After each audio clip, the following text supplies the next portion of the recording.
Halo Tribuners, kembali lagi bersama saya Tria Wulandari dalam program Berita JOS. Ketua Komisi 3 DPR dari fraksi PDIP Bambang Wuryanto turut menanggapi adanya surat pencabutan kuasa pada Deoli Payumara dan Muhammad Burhanuddin sebagai kuasa hukum dari Baradae. Pencabutan kuasa Deolipa dan Burhanuddin ini pun mengagetkan karena dilakukan secara tiba-tiba, bahkan publik juga menilai ada intervensi dari Polri. Pasalnya, surat tersebut pencabutan kuasa diketik rapi dengan adanya materai dan tanda tangan dari Baradae, padahal Baradae sendiri saat itu berada dalam sel tahanan di Barreskrim Polri. Menanggapi hal tersebut, Bambang menyebut Komisi 3 DPR RI akan memanggil Kapolri Jenderal Listio Sigit Prabowo.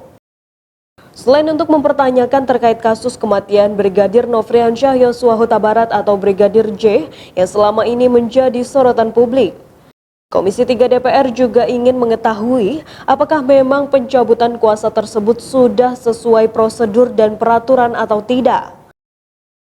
Bambang pun meyakini saat ini akan sulit rasanya jika ada pihak-pihak yang melakukan intervensi baik dari Polri maupun kepada Polri.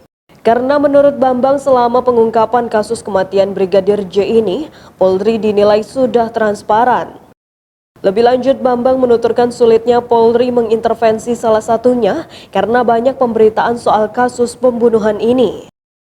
Untuk itu ia meyakini semua tahapan pengusutan kasus pasti akan diungkap kepada publik.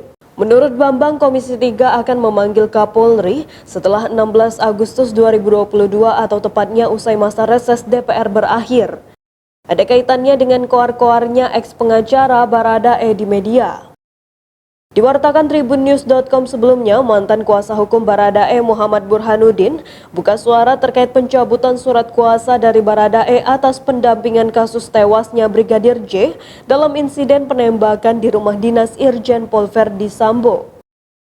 Kata Burhanuddin, pencabutan surat kuasa itu ada kaitannya dengan beberapa pernyataan atau keterangan yang disampaikan pihaknya ke media, terlebih soal pengungkapan yang baru-baru ini diutarakannya. Padahal menurutnya pernyataan yang disampaikan ke media sudah sesuai fakta yang terjadi dan sesuai arahan Kapolri.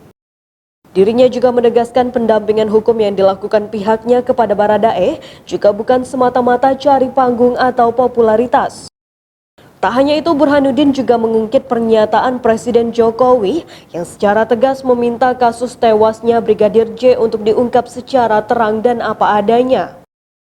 Oleh karenanya, ia mengaku terkejut dengan dikeluarkannya pencabutan surat kuasa untuk pihaknya mendampingi Baradae.